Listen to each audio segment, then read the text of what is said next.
संगत जी, प्यार से कहना धन्यकार जी। समागम जहाँ अब तो रोज़ में आप सब उसका हिस्सा भी बनेंगे और जो थीम है विश्वास, भक्ति, आनंद, तो ये तीन सिर्फ ऐसे रैंडम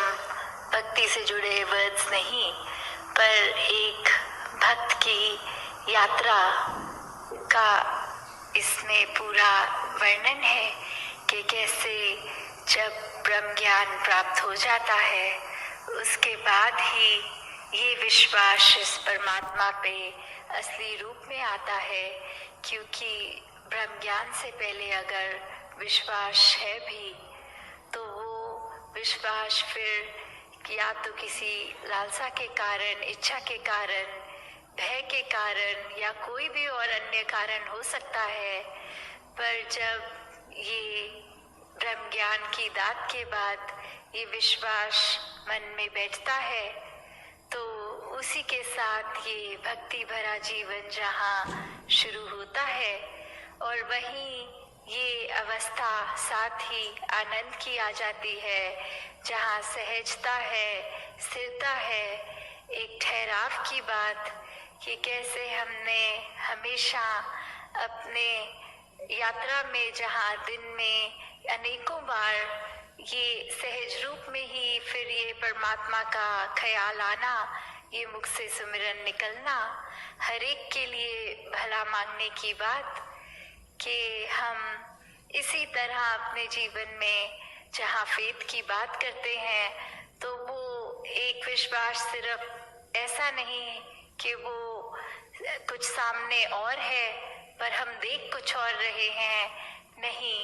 विश्वास का मतलब ये कि कुछ भी है उसमें हमें ये परमात्मा ही नजर आ रहा है, ये निराकार, ये भगवान ही नजर आ रहा है। फिर वो चाहे मन की अवस्था हो या कोई फिजिकल स्थिति, कि ये पता है कि जो भी है सिर्फ और सिर्फ परमात्मा है। कुछ भी माया रूप, ये जो भी हमारी आंखें फिजिकली देख रही हैं, कानों में जो भी आवाजें पड़ रही हैं, सबके अंदर क्या है, यही परमात्मा है। तो जैसे एक कोट भी है कि faith makes you see light through your heart even if all your eyes see is pure darkness, कि ये जो विश्वास है ये मन के अंदर हमारी ये रोशनी ही देखता है, चाहे वैसे हमारी आंखों के आगे सिर्फ और सिर्फ अंधेरा ही ये नजरें देख पा रही हैं। तो कैसे ये भाव इसमें नहीं है कि अगर भक्ति करनी है, विश्वास करना है तो अंधविश्वास किया जाए। ये एक सामने स्थिति तो आंखें देख रही हैं कि अंधेरे की हैं, तो फिर ऐसा नहीं कह रहे इसमें कि आंखें मूंद लो और सिचुएशन से छुप जाओ, एस्केप करो और कुछ और इमेजिन करो, नहीं, ये विश्वास ये मन से इसलिए कहा जा रहा है कि कुछ भी हो, अगर एक हमारे लिए कुछ हमें लग रहा है कि बहुत अंधकार है हर जगह, फिर भी जब इस परमात्मा को हम मन में धारण कर लेते हैं, ये मन से परमात्मा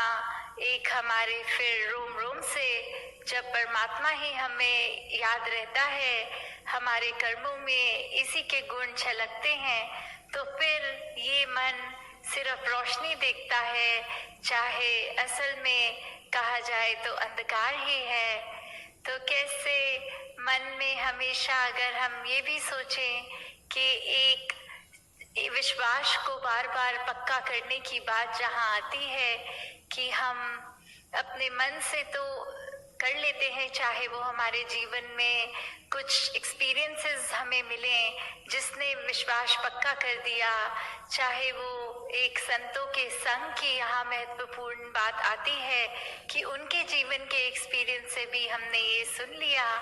कि अगर हम उदाहरण देखें कि हम अपने घर के जब ये लॉकडाउन था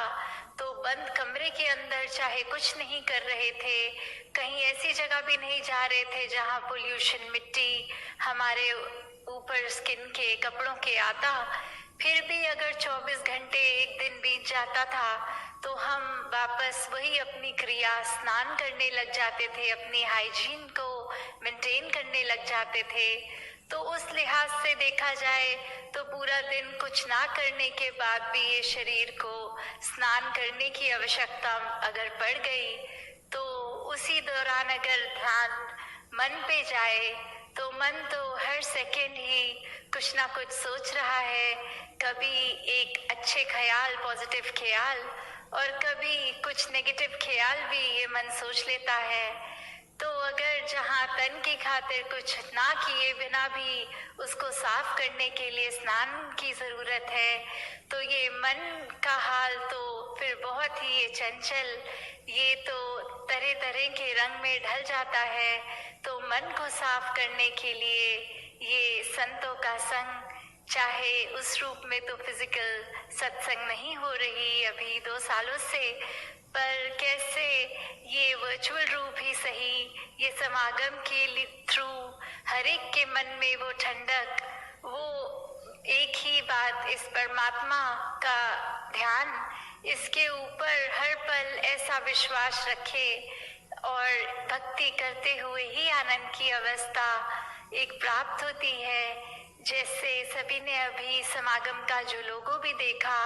कि किस तरह एक व्यक्ति दिखाया है कि टनल के थ्रू जहां उस पार लाइट है और जहां से वो चलना शुरू कर रहा है, चाहे वहां अंधेरा है पर उसको सामने एक रोशनी नजर आ रही है। और फिर वही 3 शब्द विश्वास, भक्ति, आनंद के, कि ये दिव्य यात्रा है। ये चाहे हम जीवन में किसी भी पड़ाव पे खड़े हैं, एक वो light at the end of the tunnel वाली जो बात है कि हम चाहे किस भी अवस्था से शुरू कर सकते हैं ये यात्रा, और ये यात्रा रोशनी की यात्रा है। ये हमारा मुख उज्ज्वल होकर आगे भी जो नजर आ रहा है वो भी रोशनी है। फिर कण कण में ये ब्रह्म ज्ञान जब मिलता है तो ये निरंकार रूपी रोशनी हमारे अंदर भी, हमारे बाहर भी, पूरे ब्रह्मांड में सिर्फ ये नूर इसी परमात्मा का जब दिख जाता है, फिर ही ये भक्ति के बाद जो एक मेन वर्ड आता है इस स्पिरिचुअलिटी में, तो वो सीधा लव का आ जाता है। फिर कि कैसे भक्ति प्रेमा भक्ति बन जाती है, कैसे फिर सिर्फ इस परमात्मा से ही मन नहीं लगता, ये हर एक से इस परमात्मा की बनाई सारी रचना, इसके साथ वो इश्क हो जाता है, वो प्यार हो जाता है। फिर इसी प्यार में डूबकर हर किसी के मन में सिर्फ और सिर्फ ये परोपकार की भावना, करुणा की भावना, दया की, सहन शक्ति की और अनेकों गुण जो आ जाते हैं, उसी से एक हर एक का किरदार जहाँ महक उठता है। और वो इसलिए नहीं कि हम अपने आप को कुछ श्रेष्ठ बनाना चाह रहे हैं, नहीं, वो तो इस निरंकार के रंग में रंग कर वही रंग जब स्वयं पे चढ़ जाता है तो फिर ये एहसास भी नहीं होता कि कैसे हम एक दूसरी आइडेंटिटी बन गए हैं। फिर वही बात कि मैं और तू का फर्क खत्म हो जाता है और इसी के रंग में घुल जाते हैं। फिर वो एक वापस से डिफरेंशिएट करना मुश्किल हो जाता है कि ये भक्त और भगवान, ये भक्ति ही वो कड़ी जो भक्त और भगवान को जोड़ रही है। और ये ओतप्रोत मामला कि कैसे फिर हम ना वो अपने शरीर में अपने आप को जिस आइडेंटिटी से पैदा हुए हैं उसको मानते हैं, पर फिर इसी का हिस्सा बन के ये जो कर्ण हमारा, ये अंश निराकार का आत्मा, और वापस इसी के साथ जब ये लड़ लग गए, ये एक नाता जुड़ गया, तो फिर जीवन वाकई ही एक भक्ति, पूर्ण भक्ति बन जाती है। फिर मन में कुछ भी अगर हो, ये विश्वास एक हिल नहीं सकता। ये आनंद की अवस्था हर समय एक भक्त महसूस करता है। तो दासी और समय ना लेती हुई इन्हीं शब्दों से आज्ञा लेते हुए दातार से अरदास हर एक के लिए कि जैसे आज एक प्रार्थना दिवस है तो ये प्रार्थना पूरे संसार के लिए ही, और भक्तों को तो कोई विशेष दिन चाहिए भी नहीं होता प्रार्थना करने के लिए। ये हर पल जीवन का एक प्रार्थना ही है जो दातार के लिए समर्पित भाव बेगर्ज होकर मन में कोई इच्छा ना रखे कि जो परमात्मा की ही एक करने का जो तरीका है उसमें भक्त कभी इंटरफेयर नहीं करता,